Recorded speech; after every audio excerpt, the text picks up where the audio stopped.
Hey guys, welcome back to the Gloria Living channel. My name is Hannah and it has been a really long time since I've said that to you guys.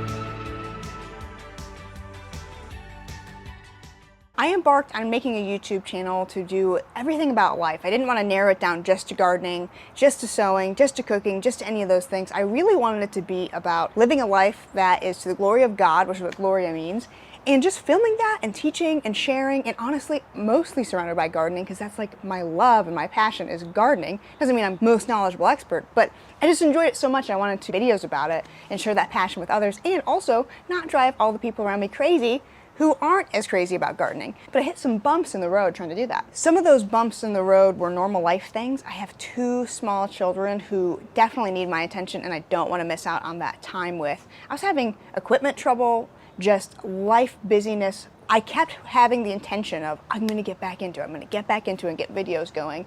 And things kept happening. We moved where we lived. It's been a huge blessing, but we moved. I had family get sick when we just had other really crazy life circumstances going on. And it just felt like I could not quite get back into the rhythm like I really wanted to. And with all that being said, it's not something that I want to stay out of the rhythm of. So with a little bit of encouragement from friends and even some strangers, I'm going to get back into doing this channel, and I just want to tell you why we haven't been here, and then I also want to show you what is new and what we have going on. We will be bringing the same types of videos that we've been bringing: gardening, cooking, things like that. And we'll see some new friends that we have along the way that will show you some new additions to our projects and life. But I want to tell you some great life updates that we've had. So one of the big things that I mentioned was moving. That has been a huge blessing. If you've watched any of our videos, you know that we were living in a house that was too small for our family, and I didn't have room to garden. Most of the gardening that I was doing there was in pots, 5-gallon buckets, 2-gallon buckets,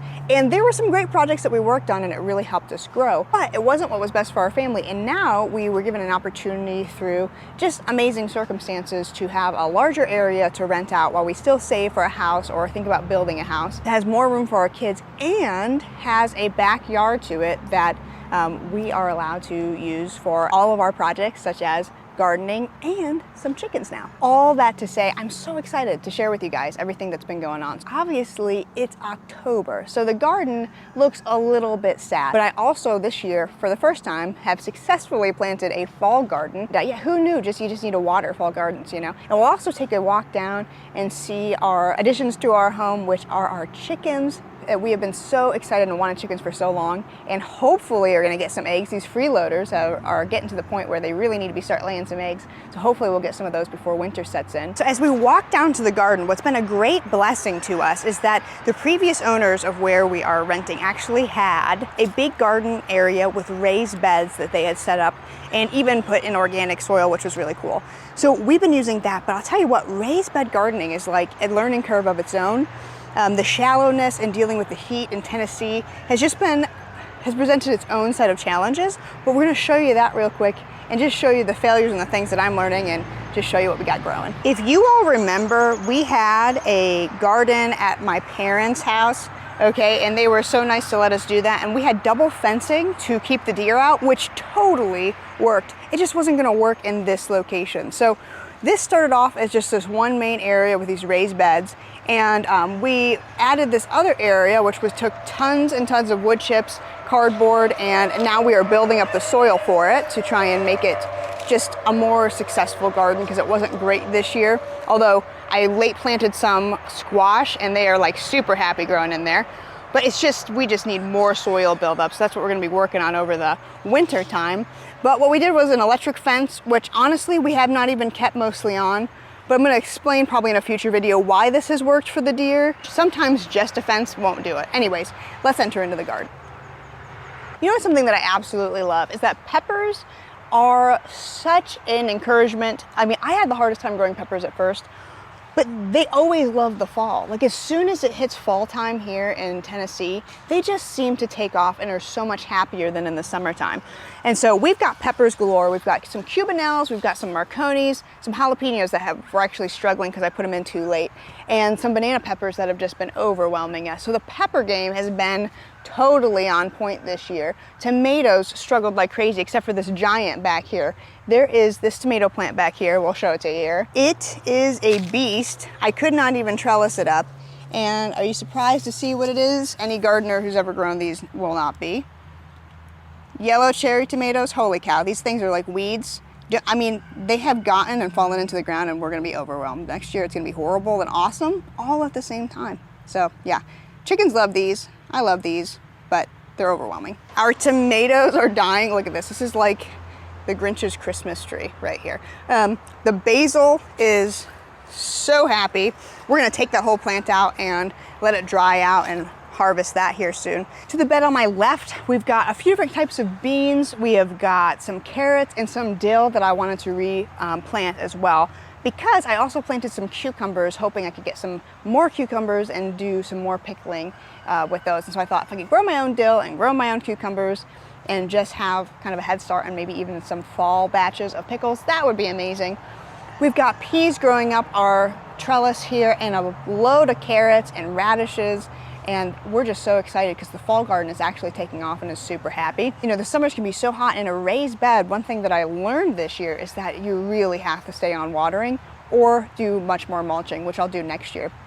I've got plans for building up the soil in here. The soil is only halfway full, and I think it would just be better as well to get it higher, which is gonna help keep the moisture in, and doing some mulching, so definitely a learning curve. Let me show you the radishes. Look at all those radishes growing down there, just so exciting.